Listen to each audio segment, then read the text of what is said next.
Milyong-milyong pisong halaga ng smuggled na asukal ang naharang ng mga otoridad sa Maynila. Paniwala na isang opisyal mismo ng Customs, may kasabwat na matataas na opisyal sa kanilang opisina.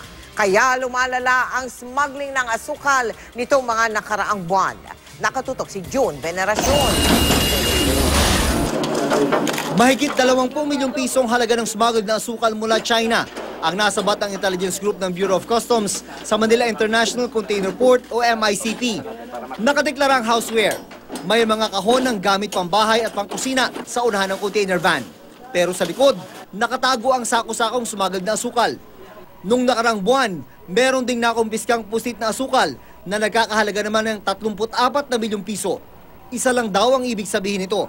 Hindi naman maglalakas ng loob yung mga consignee or broker na magpasok ng ganito karami kung walang connivan sa mga collusion sa mga BOC personnel. I admit that, meron talaga. Hindi raw basta-basta ang mga magkakasabwat. Sabi ni Deputy Commissioner Jesse De Leosa, mga matataas na opisyal ng customs ang sangkot sa sugar smuggling. Pero ayaw munang pangalanan ni De Leosa ang mga taong tinutukoy niya. Very familiar dito sa Bureau of Customs. Pero syempre, takot yung mga brokers, takot yung mga importers kasi babalikan sila eh. Yun ang kinatatakot nila. Kaya nahihirapan din kami mag-file ng cases against dito sa mga BOC personnel na involved dito sa smuggling.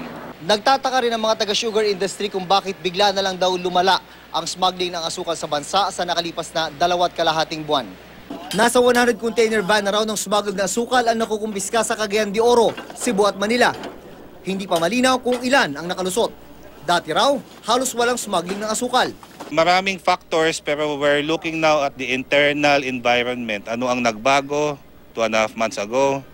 Kung bakit nagkaganito at biglang lumakas naman ang loob ng mga smugglers natin. Bukod sa asukal, nakumpiska rin ng customs sa mga paputok mula China na higit 20 bilyon ang halaga. Ngayon pa lang, inaasahan na ng customs na darami na naman ang mga magtatangkang magpuslit ng paputok. June Veneracion, Nakatutok, 24 Oras.